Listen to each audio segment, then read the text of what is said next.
इनका mega exit poll कह रहा है कि 370 तक सीटें लेकर प्रधानमंत्री मोदी तीसरी बार अपना टर्म लेके आ रहे हैं।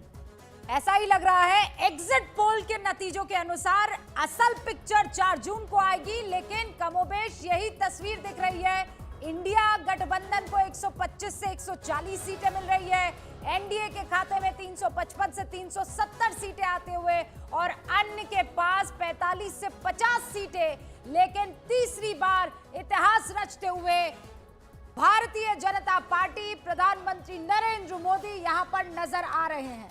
और जो बड़ी कामयाबी मिल रही है भारतीय जनता पार्टी को, ये सीटें बढ़ाने की, एनडीए को सीटें बढ़ाने की, वो ऐसे राज्यों से मिल रही है जहां की शायद इस पूरे चुनाव अभियान में उतनी बात नहीं हुई। लेकिन बीजेपी अब पूरी तरह से कॉन्फिडेंट इसीलिए थी क्योंकि इन राज्यों की शायद बात उतनी हुई थी, जैसे कि आंध्र प्रदेश, जैसे कि तेलंगाना जहां पर सीटें बढ़ती दिख रही हैं, जैसे कर्नाटक जहां कांग्रेस की सरकार होने के बावजूद सीटों का ज्यादा नुकसान होता नहीं दिख रहा है। एग्जिट पोल के जो आंकड़े उनके हिसाब से बता रहा हूं। और महाराष्ट्र में अगर सीटों का नुकसान हो रहा है कुछ, अगर राजस्थान में सीटों का थोड़ा बहुत नुकसान हो रहा है, तो उन सब की भरपाई करने के साथ साथ और आगे बढ़ रहा है मामला, और बंगाल में सीटें बढ़ रही हैं। ये सब जो पूरा है आंकड़ा मिला के 355 से 370 को ले जा रहा है एनडीए को, और बड़ी जीत। ये एक, अगर ये ऐसा होता है, इस तरह के नतीजे आते हैं, अगर ये अनुमान नतीजों में तब्दील होते हैं, तो ये इतिहास बनेगा। इतिहास इस लिहाज से बनेगा क्योंकि 3 टर्म अगर एक प्रधानमंत्री रहता है, इससे पहले पंडित जवाहरलाल नेहरू रहे, लेकिन वो दौर अलग था। ये इस तरह का इतनी मल्टी पार्टी कंपटीशन में एक प्रधानमंत्री का 3 टर्म में आना अपने आप में एक इतिहास होगा, और वो इतिहास बताएगा कि किस, और जो अनुमान है वो ये भी दिखा रहे हैं कि जब बात होती है आम वोटर की, तो आम वोटर को जिस तरीके से बीजेपी पढ़ती है वो शायद विश्लेषक भी नहीं पढ़ पाते। मतलब वो अंडर करंट, बार बार जो कहा जा रहा था, वो अंडर करंट के प्रधानमंत्री, अंडर करंट विश्लेषक उसको कहते हैं जो वो खुद नहीं पढ़ पाते। उनको लगता है ये अंडर है, लेकिन पार्टियां पढ़ रही हैं, और बीजेपी पढ़ रही थी। करंट जो है वो यहाँ पर दिखाई दे रहा है एकदम वो प्रचंड सुनामी के रूप में। 355 370 यहाँ पर अगर एनडीए लेकर आ रही है राजीव रंजन जी, तो इसका मतलब ये है, क्योंकि इंडिया गठबंधन, आप सोशल मीडिया खोलकर देख लीजिए, इंडिया गठबंधन की तरफ से ये कहा जा रहा है कि हमारे पास जनता का पोल है। अभी भी वो कॉन्फिडेंट है कि 4 जून को 295 उन्हीं के पास बहुमत, उन्हीं के पास सरकार, उन्हीं की बनेगी। इसलिए कि इंडिया का जो आम आदमी है, उसी ने तो इस लोकतंत्र के इस महापर्व में अपना योगदान किया है।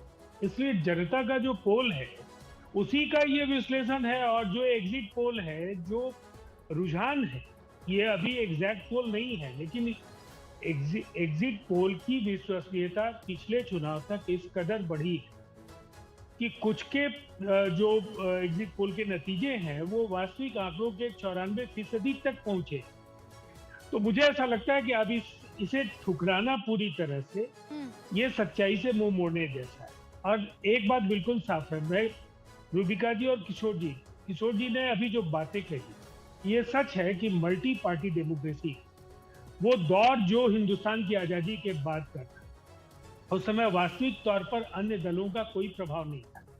लेकिन आज जिस तरीके से 2 अलायंसेज हैं, कई अन्य दल जो अलायंसेज में शामिल नहीं है, और उनके बीच तीसरी बार जनादेश लेने के लिए कोई अगर अलायंस जाए, तो निसंदेह ये ब्रांड मोदी की जीत। और इसको स्वीकार करना होगा कि प्रो इनकम्बेंसी, ये शब्द शायद राजनीति में कभी कभी सुनने को आता है, ये सत्ता के पक्ष में इस तरह का रुझान ये संभवतः पहली बार देखा गया। ये प्रो इनकम्बेंसी की जो आप बात कर रहे हैं, वो प्रो इनकम्बेंसी क्या इस तरीके से समझा जाए? मैं इसमें हमारे साथ अनुराग भदौरिया जी भी हैं। हाँ, अनुराग भदौरिया जी, प्रो इनकम्बेंसी, अब मैं इस पे बात कर रहा हूं कि ये आंकड़े जो हैं वो नतीजों में तब्दील होते हैं। प्रो इनकम्बेंसी की जो बार बार बात होती है, और बार बार जो दिखा भी है भारतीय जनता पार्टी की, चाहे राज्यों की सरकारों में, यूपी में भी दिखा था और यहां पर भी, कि जो मिल रहा है, आम वोटर ये देखता है कि जो मुझे इस सरकार से मिल रहा है और जो ये सरकार कर रही है वो कहीं बंद ना हो जाए, वो कहीं रुक ना जाए और वो प्रो इनकम्बेंसी में तब्दील होता है? देखिए, एक चीज आपको मान के चलना पड़ेगा कि जिस तरह से हम लोग चर्चा कर रहे हैं, उस चर्चा से ऐसा लग रहा है जैसे कि रिजल्ट आउट हो गया हो और सरकार बन गई हो और 370 सीटें भी आ गई हो। ऐसा नहीं है। एग्जिट नहीं पोल नहीं, है, ऐसा एक ऐसा नहीं है। रुझान। हाँ, एग्जिट पोल है, लेकिन हम उसी एग्जिट पोल के अनुमान पे ही चर्चा कर रहे हैं तो साहब। उसी एग्जिट पोल को जब हम कहते हैं कि हमारी 295 से ऊपर आएंगी, 300 से ऊपर सीटें आएंगी, तो ये चर्चा अगर उस पर भी की जाए तो हम उस पर चर्चा कर सकते हैं ना कि उत्तर प्रदेश के अंदर राजीव में रंजन से सवाल क्या पूछा मेरी था? पूरी एक बात ही हो जाए, चीज़, मेरी आप पूरी बात हो रटते जाए। क्यों हैं?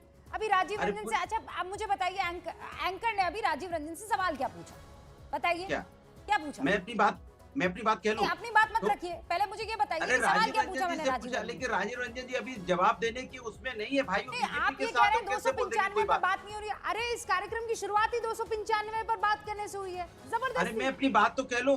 अच्छा चलिए आप 295 पे बात कहिए, फिर 295 देखिए, मैं आपसे कह रहा हूं कि जिस तरह से जनता का रुझान देखने को मिला है, जिस तरह से हम लोगों ने जनता को देखा है कि जनता कैसे सरकार के खिलाफ थी और जनता ने किस तरह से वोट किया। एक बात तो आपकी सही हो सकती है कि टीडीपी वाली, उसमें मुझे भी इस बात का अंदाजा था कि आंध्रा में टीडीपी आगे बढ़ेगी, उसके सारे बीजेपी कुछ गेन कर लेगी। लेकिन उत्तर प्रदेश और बिहार जो अपने जिसको हम लोग हिंदी बेल्ट बोलते हैं, उस हिंदी बेल्ट में खासकर उत्तर प्रदेश और बिहार में भारतीय जनता पार्टी को उतना गेन नहीं होगा जितना दिखा रहे हैं आप। मैं आपको सच कह रहा हूँ भाई। आप नहीं, ये भी तो आज नहीं। तो कल तो- अच्छा मैं आपकी बात लेता हूं। ये भी तो हो सकता है ना कि मार्जिन भले ही आप थोड़ा सा रिड्यूस करने में कामयाब हो रहे हो सीटों में, लेकिन वो सीटों में ना बदल रहा हो वो वोट जो है आपको सीट ना दिला रहा हो। ये भी तो हो सकता है कि नहीं हो सकता है? नहीं, ये भी तो हो सकता है ना, जो आपने कैलकुलेट किया होगा, हो सकता है कि उसमें से हम उससे ज्यादा से जीत जाएं। कई बार आपने कैलकुलेट किया होगा कि 5-10 हजार नहीं, हो सकता है। निकल जाएंगे, लेकिन ये भी तो हो सकता है 5-10 हजार वोट से हम निकल जाएं। अच्छा, उस समय मार्जिन जब कितना? सीटें निकलती हैं तो सीटें और फिर आंकड़े छूते अनुराग चली जाती प्लीज, हैं। आप लंबे वक्त से राजनीति में हैं, आप ये पहली बार तो एग्जिट पोल में नहीं बैठ रहे हैं। कितना मार्जिन, मतलब 140 से कितना और बढ़ा दें कि आप मानेंगे इतना इधर उधर हो जाएगा? अजय आलोक मैंने पहले कुछ कह exit- दें। अनुराग रुकिए, अजय आलोक कुछ कहना चाह रहे हैं, संगीत रागी भी, फिर मैं आपका रुख करती हूँ। अजय आलोक। देखिए रूबिका, 2-3 मायनों में ये चुनाव बिल्कुल अलग है। सबसे पहली बात कि नेहरू जी की आपने बात कही, तो नेहरू जी का मैं बता दूं कि नेहरू जी पहली बार जब चुनाव हुआ था, प्रधानमंत्री पद के उम्मीदवार नहीं थे। उनको चुनाव होने के बाद प्रधानमंत्री चुना गया। दूसरा, नेहरू जी 3 बार लगातार प्रधानमंत्री बने तो उस वक्त कोई संगठित विपक्ष नहीं था, एक बिखरा हुआ विपक्ष था और उनकी 44% वोट शेयर के साथ वो तीसरी बार प्रधानमंत्री बने थे जब डिक्लेयर्ड प्रधानमंत्री के उम्मीदवार थे। और भारत की लिटरेसी रेट उस वक्त साक्षरता दर नहीं, पर वो नहीं 38% अजय जी एक निशान नहीं था। छोटा सा संशोधन।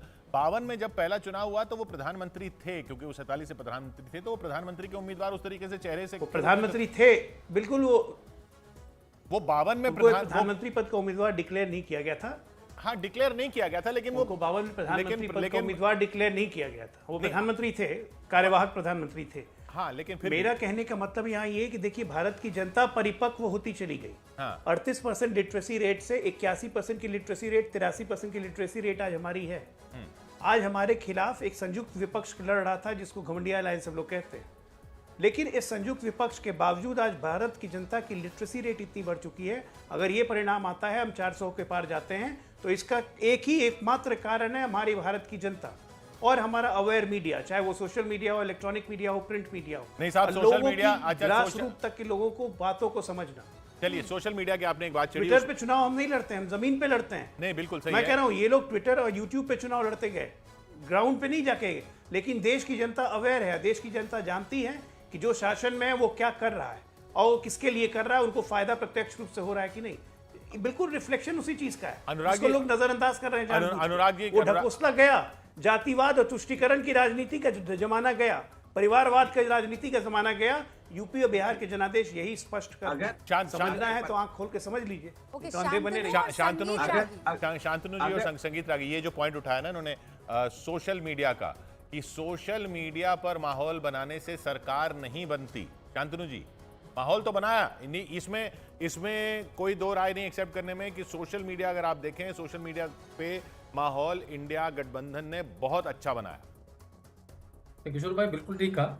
जब हम फील्ड पे जाते थे और लोगों से बात करते थे और फिर योगेंद्र यादव का ट्वीट देखते थे, तो हमें भी लगता था कि ऐसा कैसे हो रहा है मतलब जमीन पे बिल्कुल एक साइलेंट वेव थी। आप गांव-गांव चले, मैं चंदौली में गया, मैं देवरिया में गया, मैं गोरखपुर में गया, गांव-गांव में बात करी, वो कह रहे हैं और किसको वोट दें? वो चिल्ला नहीं रहे थे, बोल नहीं रहे थे, आपको कैंपेन एक नहीं था, सेकंड साइलेंट इसलिए था रोक रही इलेक्शन। हूँ, एक बड़ी खबर आ रही है पाटलिपुत्र से। रामकृपाल यादव जो कि बीजेपी के उम्मीदवार हैं, उनके ऊपर फायरिंग हुई है।